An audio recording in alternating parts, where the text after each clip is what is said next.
McLaren's 2025 dominance carried a hidden cost, and now that cost threatens their future. While the MCL39 won 7 of the first 10 races and delivered another constructors title, the team quietly accepted a trade that put careers and championships at risk. By halting development mid-season, McLaren bet everything on 2026. That decision didn't just slow late-season momentum, it exposed Zak Brown to a consequence few title-winning leaders admit publicly: uncertainty. As rivals pushed on, McLaren chose to wait, and when the driver's title came down to 2 points at the final race, the margin revealed something uncomfortable. Control had slipped. With sweeping new regulations approaching, that gamble now defines McLaren's risk profile. If the future doesn't arrive as planned, this won't be remembered as foresight. It will be remembered as the moment McLaren handed leverage away. The moment McLaren stood still, Red Bull Racing accelerated. This wasn't coincidence, it was strategy. While McLaren redirected wind tunnel time and CFD resources toward 2026, Red Bull treated 2025 as unfinished business. Updates kept coming, margins kept shrinking, and with every upgrade, Max Verstappen gained something McLaren no longer had: momentum. What began as a comfortable championship lead turned into a chase, then a fight. Red Bull's philosophy was simple: pressure the present, even if it costs the future. That choice resharpened operations, validated aerodynamic directions under race conditions, and kept the team ruthless to the final lap of the season. The result was not just a 2-point title swing.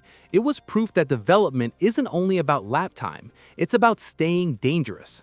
And by stepping away early, McLaren invited exactly the opponent they didn't want entering a regulation reset, one already in attack mode. The problem for McLaren is simple: 2026 will not reward hesitation. The new Formula One regulations are not an evolution, they are a rupture. Active aerodynamics, revised energy deployment, and a fundamentally different power unit architecture mean that much of what worked in 2025 becomes irrelevant overnight. This is why McLaren walked away early. The team believed arriving first to this new technical battlefield would create separation before rivals could react. But resets cut both ways. Early concepts can be wrong, development paths can dead end, and correlation mistakes under brand new rules are unforgiving. McLaren didn't just invest early, they locked themselves into assumptions months before seeing competitors' interpretations.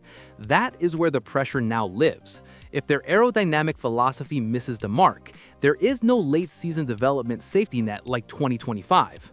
A reset doesn't erase risk, it concentrates it.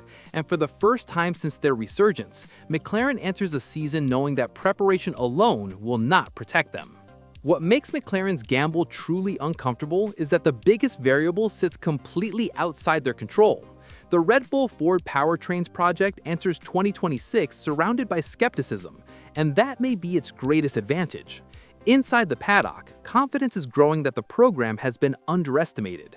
Red Bull didn't just build an engine, it built an ecosystem, combining its own infrastructure with Ford's technical depth. And crucially, that system is optimized around one constant: Max Verstappen.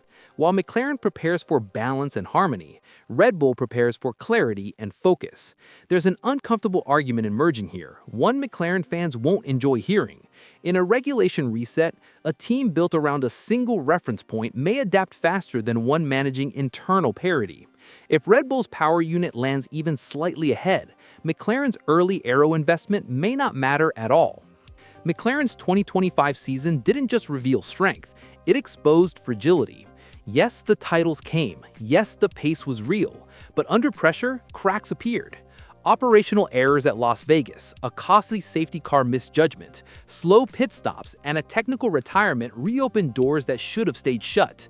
These weren't aerodynamic failures, they were execution failures, and they mattered because they transformed a dominant season into a 2-point survival act. Zak Brown didn't hide from this. Instead, he labeled 2025 a stress test, an admission that McLaren were not as complete as the results suggested. Here's the uncomfortable part: regulation resets don't fix operational weakness, they amplify it. If McLaren answers 2026 with the fastest concept but the same execution flaws, the advantage evaporates instantly. Speed earns opportunity, Execution decides titles, and by stepping away early, McLaren invited exactly the opponent they didn't want entering a regulation reset, one already in attack mode.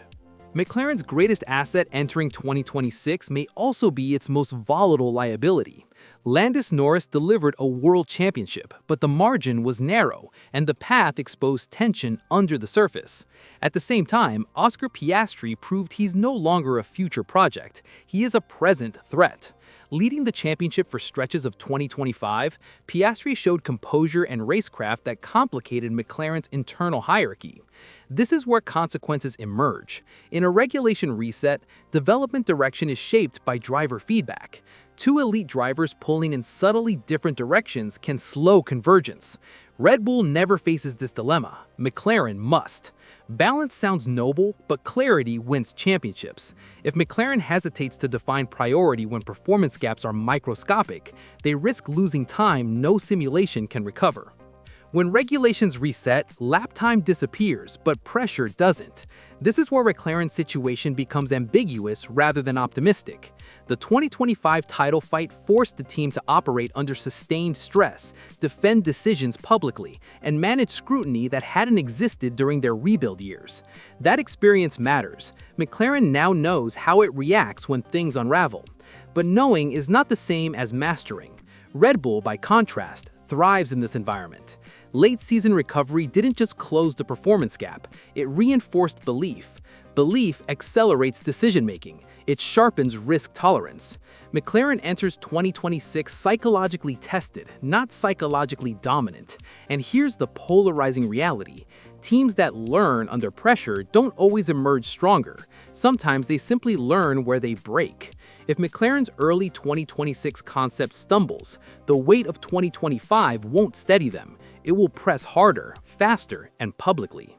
McLaren arrives at 2026 having already made its defining move, and now there is nowhere left to hide. They sacrifice certainty for potential, momentum for preparation, and late-season dominance for early access to a new era. Zak Brown has admitted what champions rarely do. The outcome is no longer in their hands. If the concept is right, McLaren could seize control before rivals react and define the regulation cycle.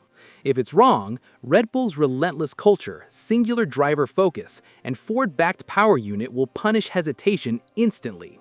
This is no longer about who worked harder, it's about who guessed better. One team waits for validation, the other arrives already convinced. As the lights go out on Formula One's next era, the question isn't who looks strongest on paper, but who benefits when uncertainty turns into reality, and who pays when patience runs out.